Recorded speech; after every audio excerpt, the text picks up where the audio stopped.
Gunfire, screams, then silence. She stood in the doorway, a black mother, blood on her hands, fear in her eyes. He aimed at her heart, the foreign mafia king, untouchable, unshaken. But when she whispered, "You killed the wrong man," his world cracked. Now the hunter can't breathe, because her next word would decide who dies tonight. Rain hissed against the diner windows like whispered threats. Every droplet rattled the glass as Frank Miller, a retired cop with ghosts for company, sat alone in his usual booth.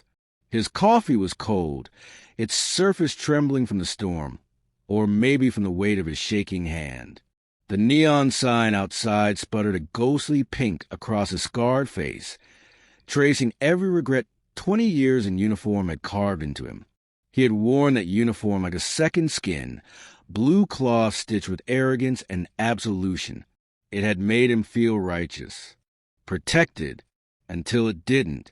Now, in the glass of the diner window, he saw her reflection, Danielle Carter, the new district attorney of Jefferson County, the black woman who had sat across from him a few weeks ago, unknowingly dismantling every bias he'd spent his life pretending didn't exist. He remembered the sheriff's laugh that night. "Didn't know you were meeting the new day." And Danielle's soft reply, steady, gracious, merciless in its grace. She hadn't needed to raise her voice. Her very presence was an indictment. That smile had followed him home, haunted him, because in it he'd seen something terrifying. Not anger, not fear, dignity, unbent by men like him. Outside, red and blue lights bled across the wet pavement. Colors he once thought meant justice. "You good, Frank?" Sheriff Harris called from his cruiser window. Frank nodded, lying. "Yeah, just didn't expect to see her again." "Times are changing," Harris said.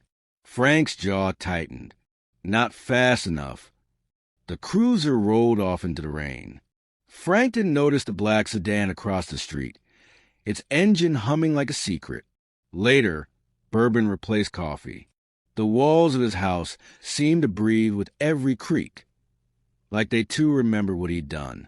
Rain tapped the windows like Danielle's fingernails had tapped the diner table. Patient, rhythmic, judging.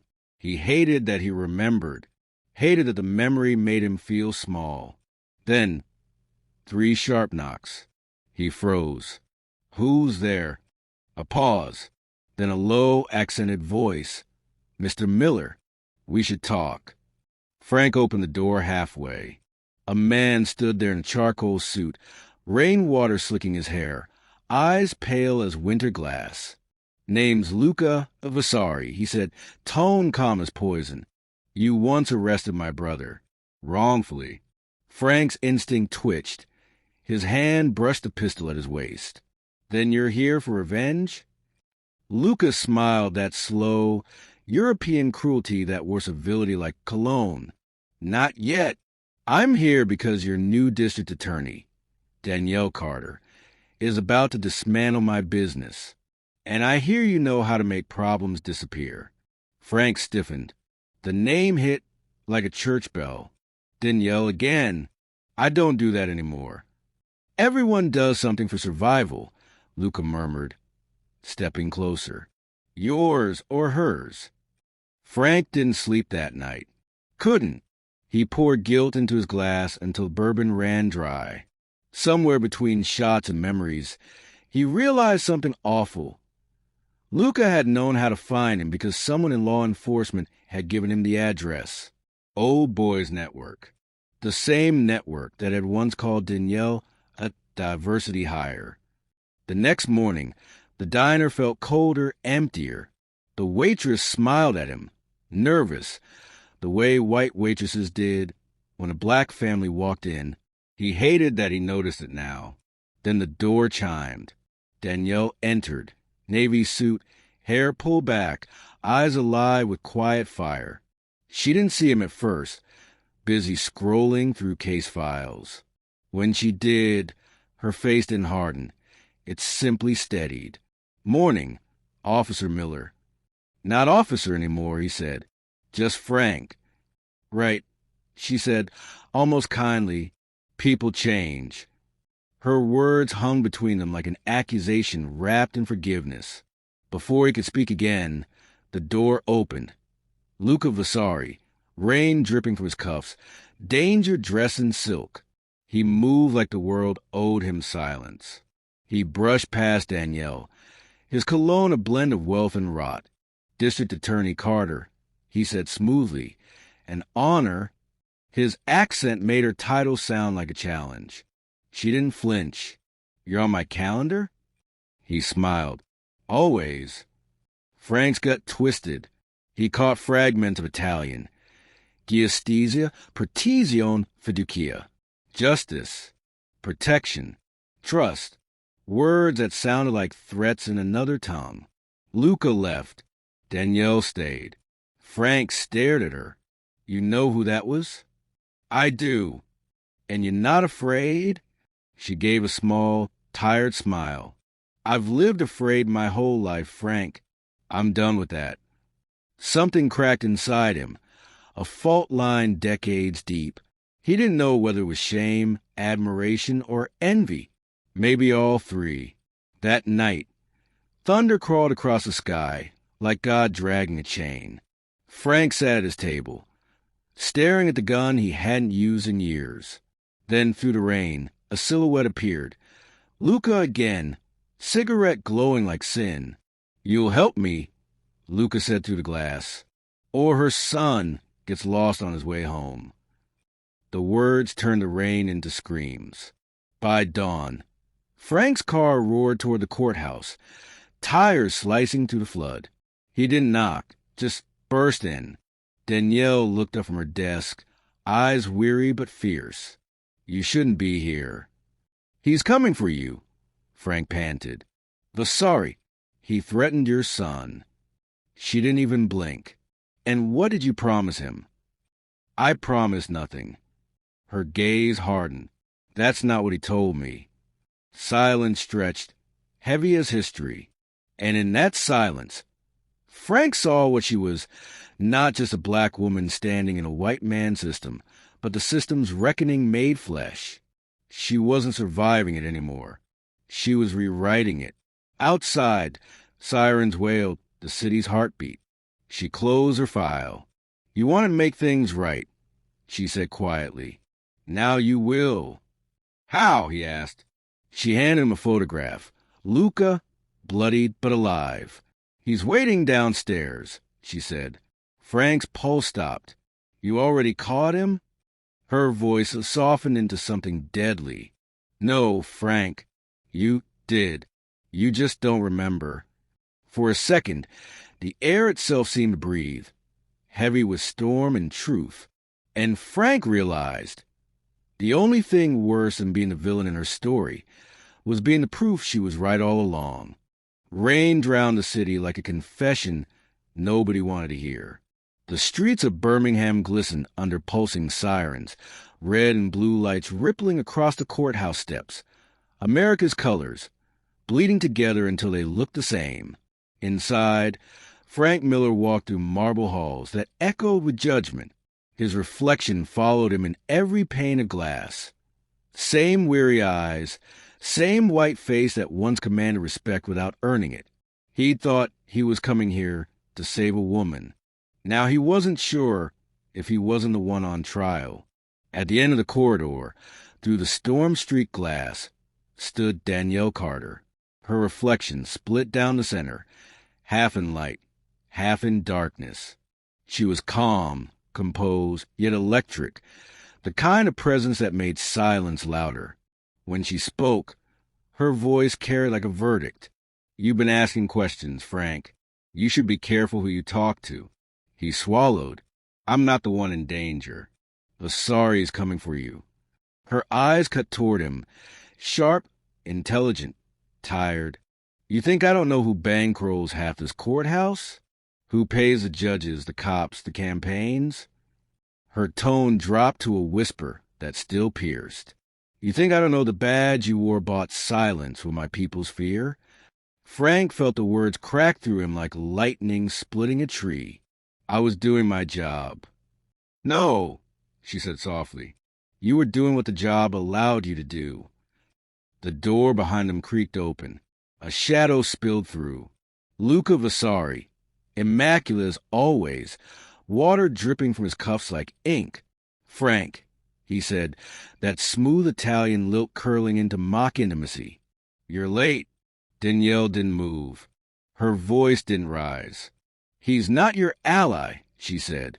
He's my witness. Frank's gun was out before he realized it.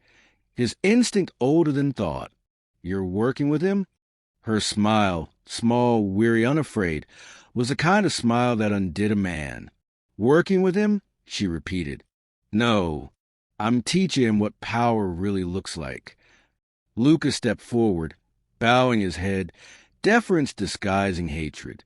A bruise darkened his jawline. Danielle took the folder from his hands and slid it across the desk toward Frank. The papers inside smelled of rain and rot. Vasari's empire lay bare. Smuggling routes, bribed councilmen, and one name scribbled again and again. Frank Miller. You were never innocent, Danielle said, voice calm as a confession. You just had the privilege of believing your sins were necessary. Frank's throat closed. Why show me this? Lightning flared, washing the room in white. For a split second, their faces were equal in its glare, one pale and breaking, one dark and unyielding. Because, she said, this city doesn't need another savior. It needs a witness who finally tells the truth. Luca chuckled under his breath, the sound slick with mockery. You Americans, always turning guilt into theater. He drew a pistol from his coat. Let's end this farce. Danielle didn't blink. Go ahead, she said, her voice razor calm. That's what men like you do. Erase what they can't control. Frank moved first, not as a hero, but as a man running out of lies. He slammed his shoulder into Luca's arm. The gun fired, a deafening thunderclap that sent birds screaming from the courthouse eaves. The bullet buried itself in the ceiling. Luca staggered back, fury blooming in his eyes. You think she'll save you? He spat. I'm not the one who needs saving, Frank said, breathless. Danielle stepped between them, her posture regal, her gaze molten. No, she said. I don't save men. I expose them. Another flash of lightning. A single gunshot split the world in two.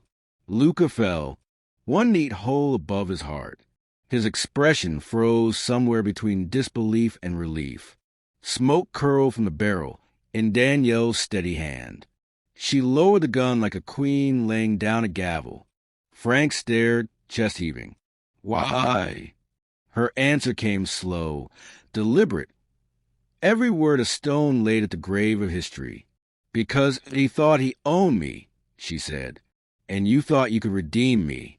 You were both wrong. She stepped closer until he could see the reflection of himself in her eyes. Small, frightened, human. You can't fix what the system built on my bones, she whispered. You can only stop pretending it isn't there.